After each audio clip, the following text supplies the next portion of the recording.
Welcome to the Magic Lighthouse Podcast. For those of us who are aware that we are spiritual beings having a human experience, the Magic Lighthouse is your mystical pit stop, your spiritual tune-up, your place to pause, reflect, and realign with the next phase of our journey. Join me, Violet Conce, on this adventure to harmonize and amplify the light within ourselves and each other as we raise the consciousness of the planet, one conversation at a time. Thank you for being here and sharing your light with us. Enjoy.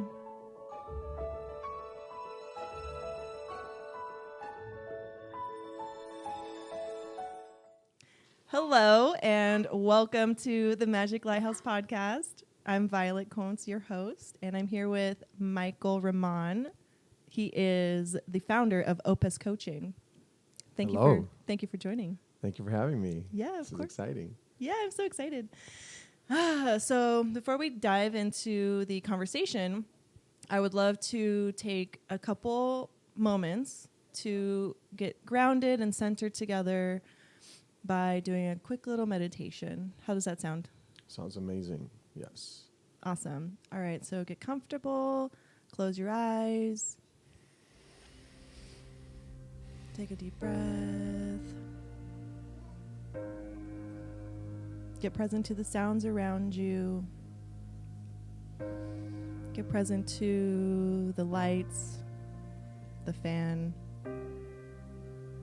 the baby wiggling in the background, my little baby.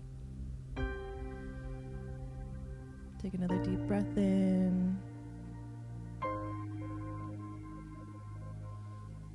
Bring awareness to the surface that you're sitting on, or that you're standing on.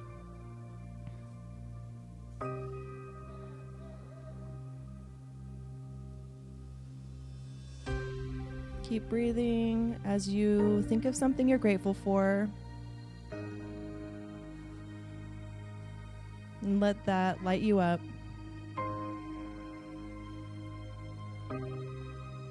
Now let that gratitude and joy radiate out from your heart, out into the vast universe, into the cosmos, reaching the stars, reaching the aliens if they're out there,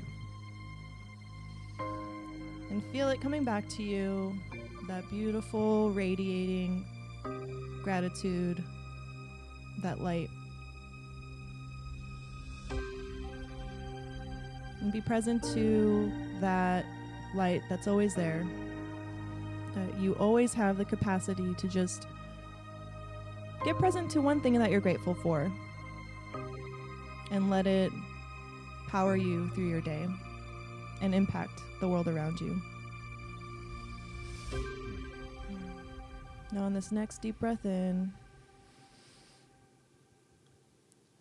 let it out. Let out anything that's no longer serving you, making space for all your greatness to arise. Now wiggle your toes, wiggle your fingers, wherever you are. Blink your eyes open and get back present into this space.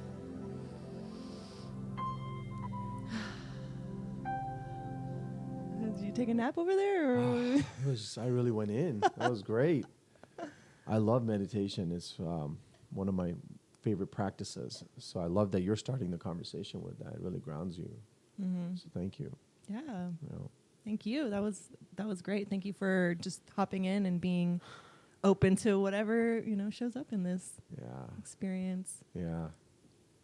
My first podcast. So this is exciting times. Oh, and then you asked one thing to be grateful for. I wanted to share. What was that? I'm grateful for friends like you. Like I have friends that are up to big things and, have a voice and sharing it, making a difference with such a commitment to making a difference. So Johnny agrees. Yes, he does agree. He's aligned. Thank you. Yeah. Well, thank you for that acknowledgement. And I also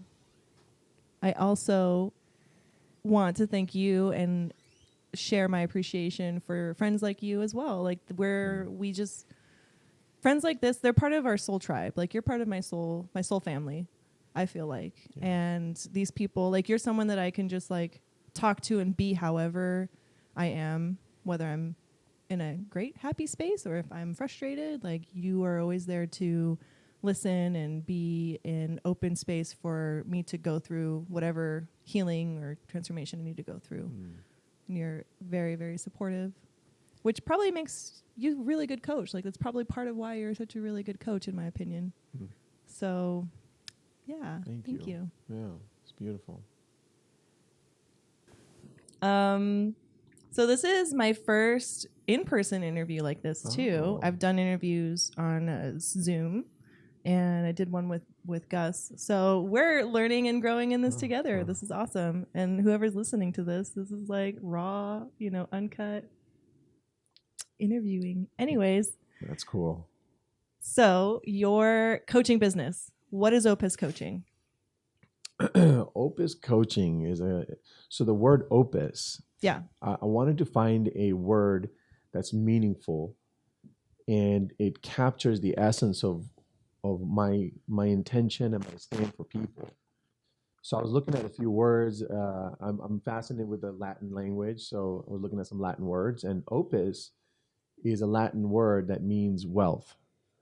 And I love that because wealth is not just money, right? Wealth is like, for me, I create wealth as the ability to experience the fullness of life, So when that came up, I was like, Opus, that's it. Like, it wasn't like a 45-minute research mode I went into, and what the outcome of that was the word opus, and I chose that as the meaning and the name for the company. So Opus Coaching is the company I founded this year.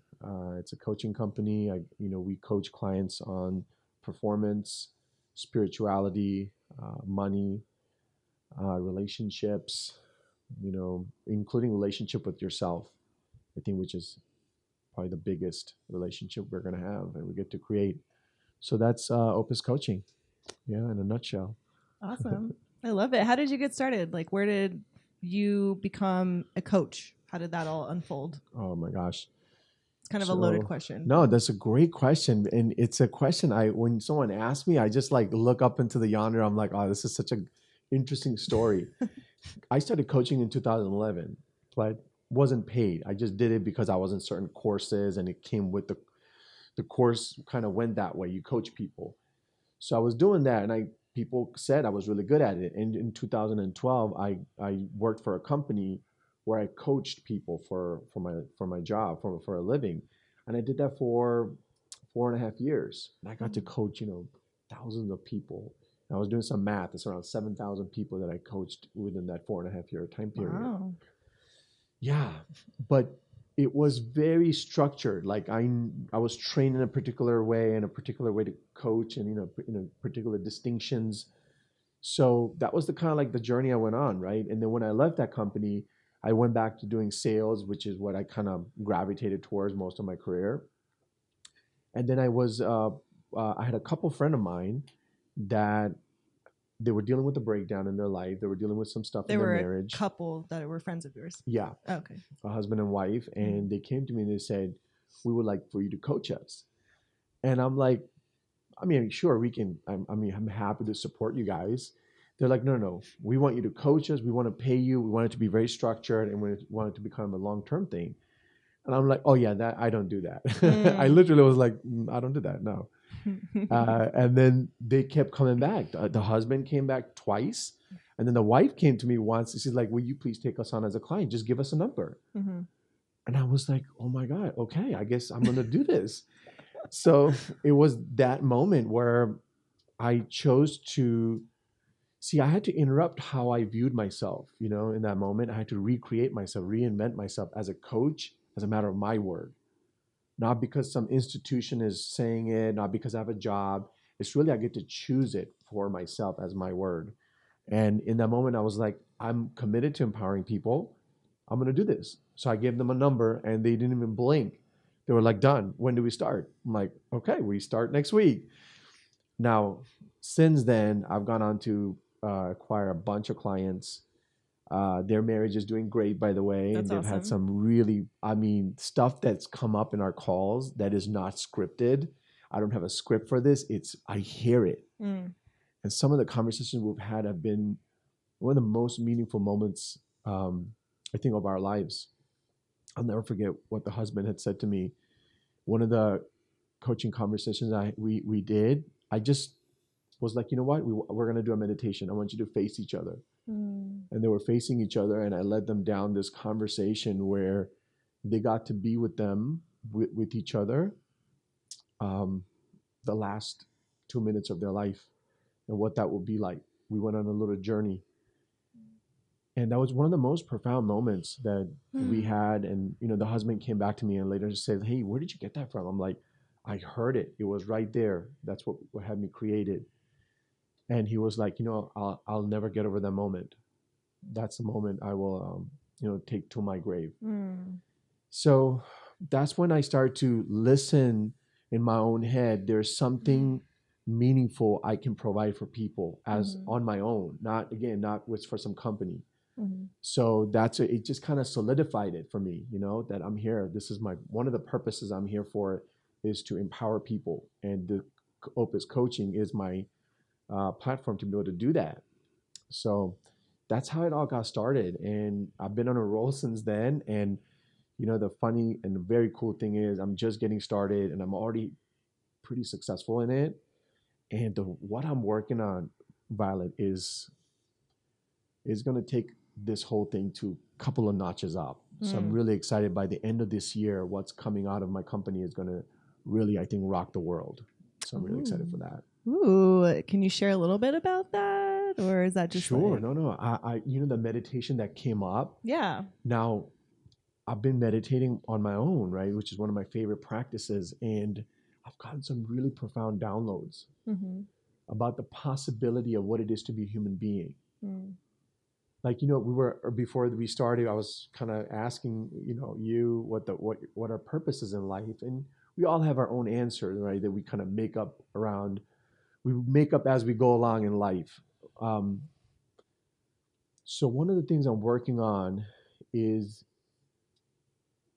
creating a conversation that's going to have people get connected to their purpose. Like really, not some kind of it's something that's going to come from within them, they're going to hear it in their own head, through their own heart. And I think that's one of the missing links for us as a society right now is people are kind of wandering around. They are looking for external forces to validate who they are, to give meaning to their life. We've given our power away. And it's time to take that back. Beautiful. So that's what that's going to be about, is having each of us discover who we are. And when we get connected to who we are, the purpose of who we are, it shows up. It's right there. You cannot deny it. Just like when I got who I am and what my purpose is, it was a visceral experience that I will never get over. So that's one of the things that's in the playbook coming out. That's really cool.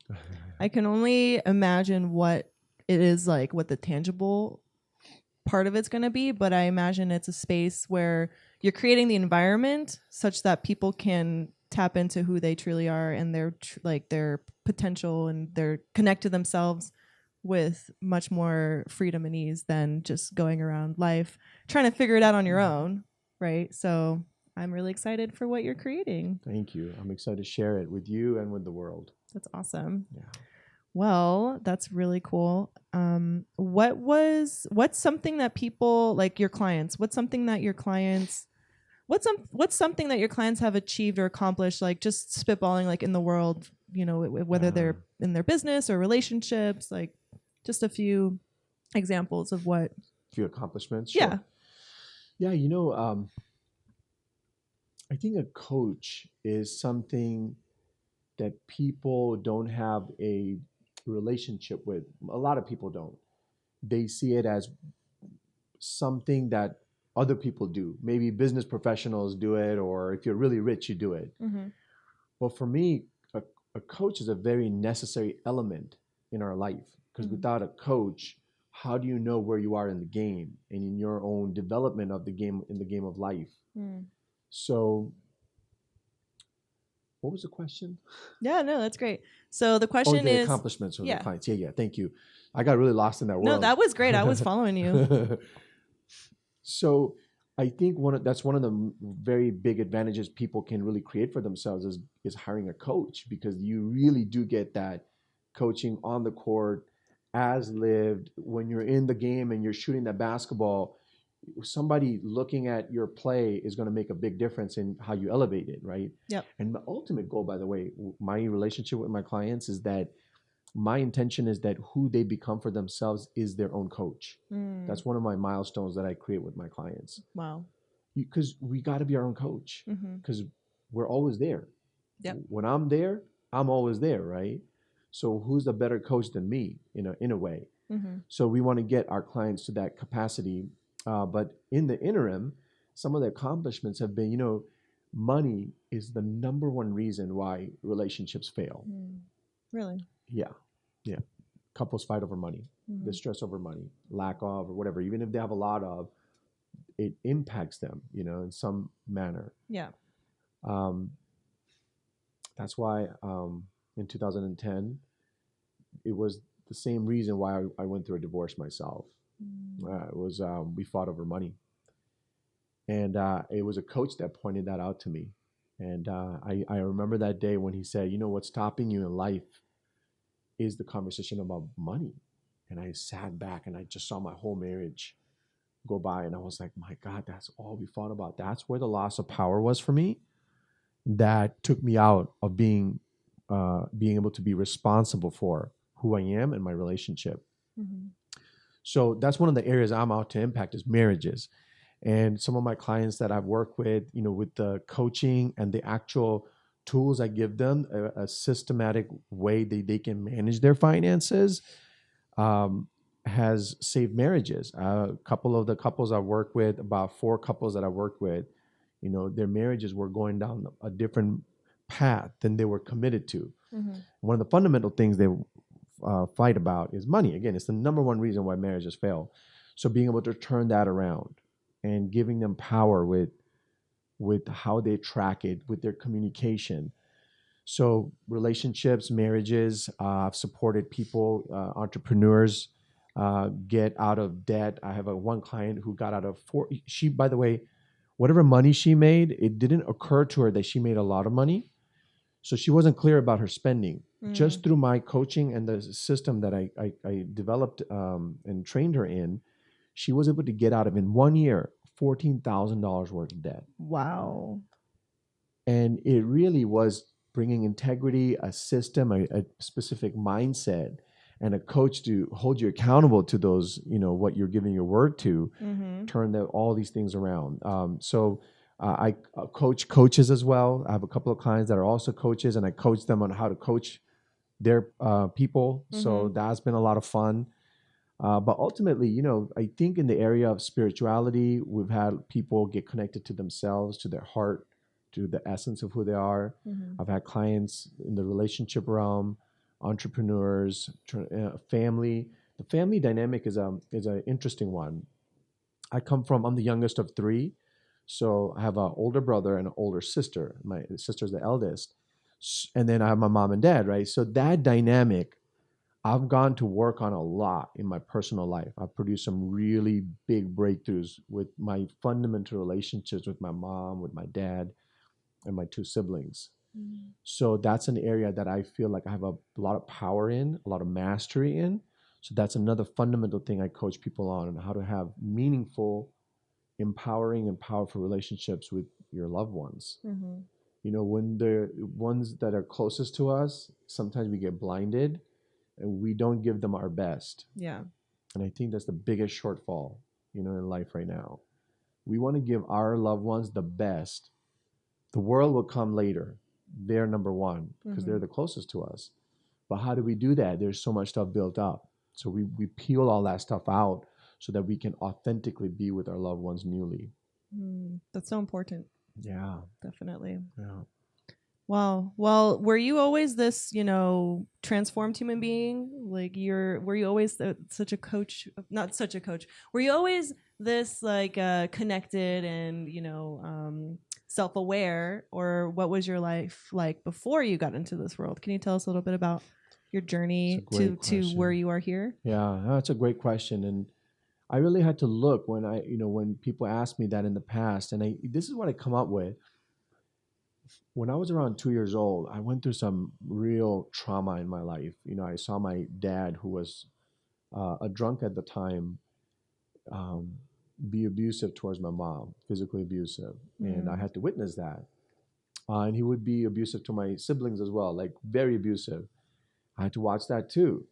So what I have come up with is, when those things were happening in front of me as a 2-year-old, the only safety I found was in my head. Mm-hmm. So I became very shy, very quiet, and very observant. Because for me, I got very clear very young that if I'm not present to my surrounding, I can get really hurt, because the people around me are getting really hurt. So that's very early on, it became a very clear, keen observer of my surroundings, of people, of understanding who you are, who you're being in the moment, what your intention is. It's like open my eyes, and I like all that is right there for me. Mm-hmm. And it kind of had to be. It was like a survival tactic early on. Yeah. So that's kind of how the whole world of being very observant showed up. Mm-hmm. And then when I came to the United States when I was around 12 years old, it was a culture shock on top of the whole everything I've gone through. And then let's see, around 13, my gosh, I had this crazy time when I was 13 in the United States, living in downtown LA. I remember when we first came to in downtown LA, when we first moved in, the Rodney King's riot were happening down the street from my house. Oh, wow. Like 3 blocks away. I'm like a 13-year-old kid, and I'm walking around just because my mom was always working, walking around and seeing all the looting, stores on fire, trucks being drove through stores so that people can loot. Mm-hmm. I mean, again, it was more validation that I got to be super present to know and make sure that I'm safe. So that's kind of like how it all kind of kept validating itself, that story. Yeah, and the foundation of like your childhood and the stuff you went through leading up to the strengths that you had to create, like being present, being aware. Yeah. And then when I was 13, I remember I was going to this school, Virgil Middle School in downtown LA. And I mean, there was a lot of gang banging happening in that time frame in that school. Like 90% were gangsters. And they were all trying to recruit me because I was a tall kid. Mm-hmm. And I remember one time I got beat up. I got jumped outside of school by these 5 guys because I wouldn't join their gang. And I remember walking home. I was crying my eyes out. I had my backpack on. How old were you? I was 13. And I remember looking out at the sidewalk. I remember the sidewalk. I remember exactly that experience when I said to myself, never again are they going to do that to me. The very next day, I joined my first gang. Wow. So from the observer standpoint, kind of like looking from the outside in, it got bankrupt when I hit 13. It was my first time where I had to actually participate and do something about what is happening, because now they're hitting home, meaning they're literally hitting me. So that was the first time I kind of woke up and I was like, okay, so next day I joined the gang. Worst decision? Maybe, I don't know, but it had a big impact, because from 13 to 18, I lived the most craziest life where I was doing all kinds of stuff like stealing, and I went to jail for 2 years. Wow. I was stealing cars. I was in a high-speed chase, and then it crashed the car and I ran on foot. I was 14 and a half. Whoa. I carried a gun. I did not know that. I carried a gun on me. In my radio, in my cars I was stealing, in the vents, I would hide my gun.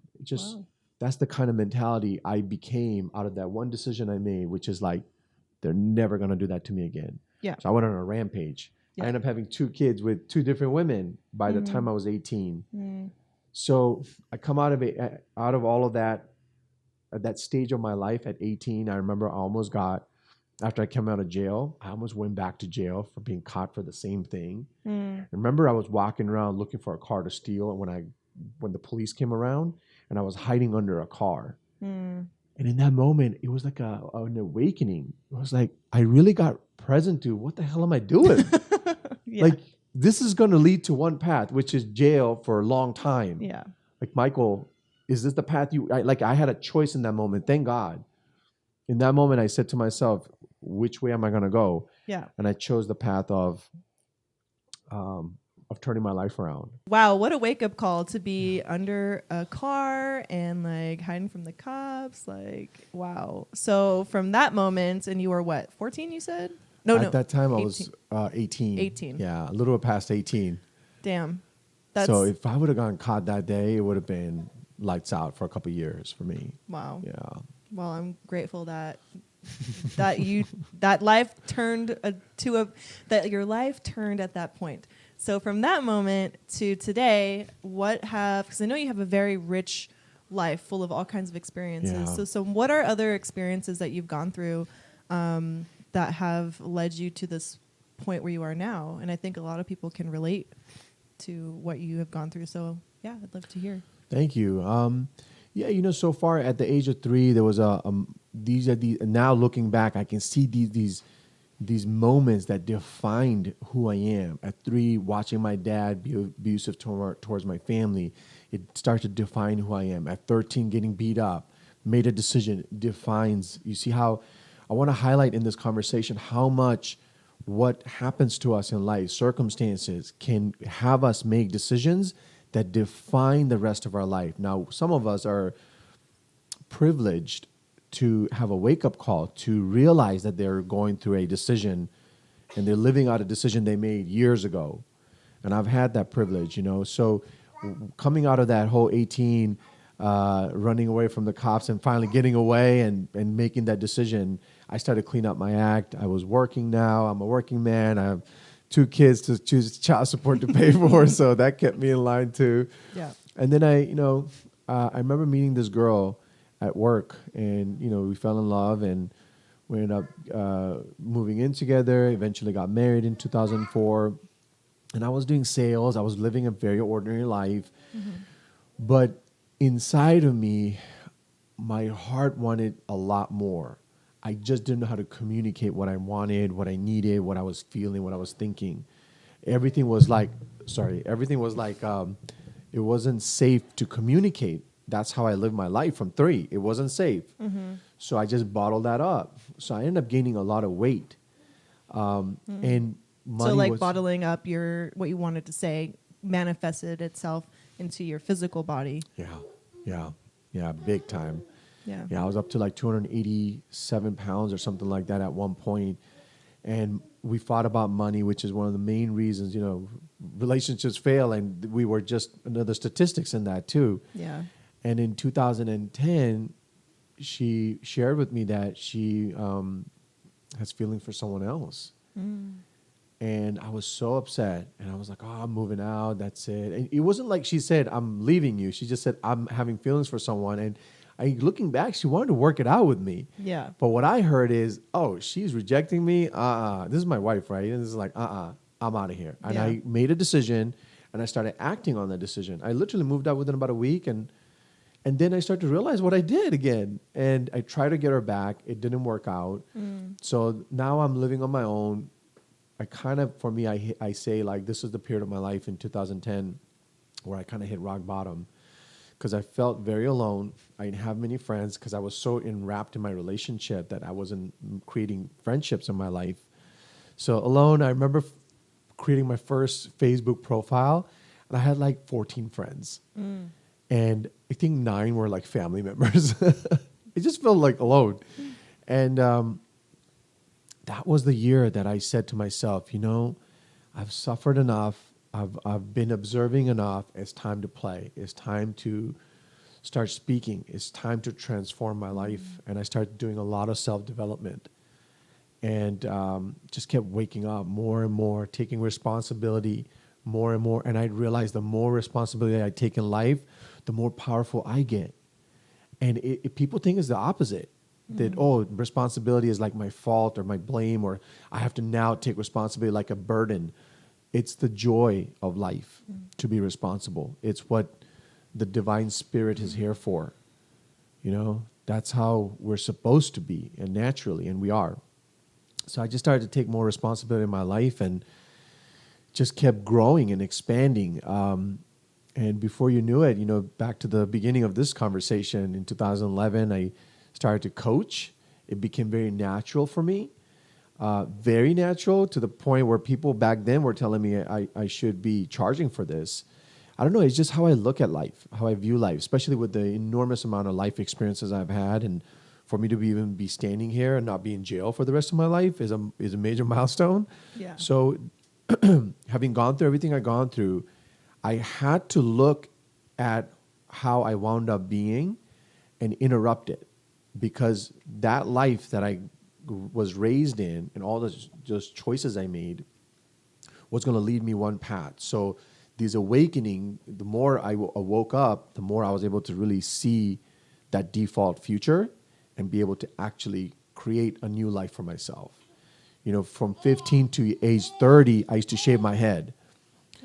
So even the growing my hair out was something I created. I used to have a particular way I smiled. In 2010, I reinvented my smile. I reinvented how I speak and who I'm being. And it's possible. I don't know what people think, but I used to think that was never possible. That is some people who are privileged, that they have the type of family and the lifestyle that they can be anybody they want to be. But I am a demonstration that you can interrupt how you wound up being in life and be the best version of yourself for you. Then you get to contribute to the world. And what a love story that is, right? I mean, you're living it, so I know you share that with me. So yeah, those are some of the milestones that got me to where I am. I mean, there's many more, but that's like the essence of what I've overcome to get to this beautiful, privileged state of being that I get to call my life and the people I have around me. That's so beautiful. So that's, man, this journey of your life that you just took us on, short and sweet and like so potent. And now I'm really curious, what are you creating? What are you excited about? What can we look forward to with you? I think the biggest thing for me is to launch these programs that I'm in the middle of crafting around coaching, just really launching that and making that available to people at whatever cost it needs to be, because people, we want this, we need this. It's going to make a difference. So I think that's the heart of it. The other piece of it that's very close to my heart is my relationship with my fiance. I'm privileged to say that 2010 I went through a big breakup and a heartache and rock bottom, one could say, to being in a space where I get to be with the love of my life and nurturing that relationship and empowering each other to create businesses that make a difference for people. So whatever that looks like, and we're in the crafting of that. Podcasts are in down the pipeline, merchandise, because I really do want to, promote gear. Like this was Dope. Rage Nation apparel. I think everyone should purchase from them because it's powerful, it's meaningful conversations. We are such a body of art, right? As a divine human being, we should dress that magnifies that. It's like a peacock. You want to share your feathers so that other peacocks can see you. Yeah. And so merchandise is something I want to also create as well. That's meaningful, that inspires people.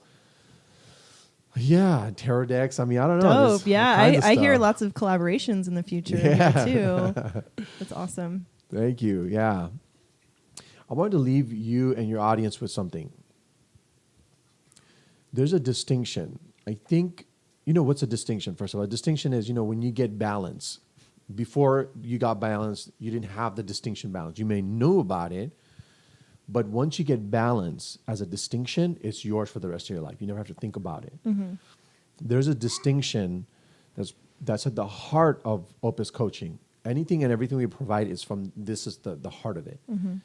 That distinction I'm going to share with you today. That distinction is the distinction silence.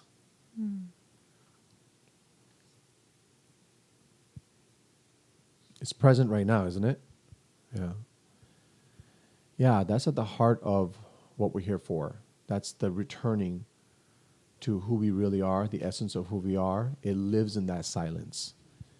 And there is a way us as human beings, there's practices and conversations and actions we can take that returns us to that silence. Because when we're in that silence, we're at home. And when we're at home, we don't need external forces to validate us or give us meaning.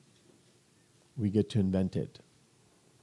And we get to invent it in a way where our mind, our body, our soul, everything, our being is in alignment with it.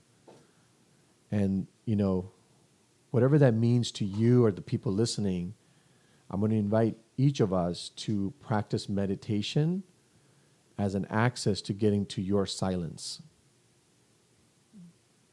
And if you're not meditating, as daily practice, then highly recommend that. It's one of those practices that's going to completely change your whole life. There's a reason why they've been talking about this for thousands of years, meditation. Yeah. So I want to leave you and your audience with that distinction silence. When you do get it, it's like getting balance. You can return to it at any time.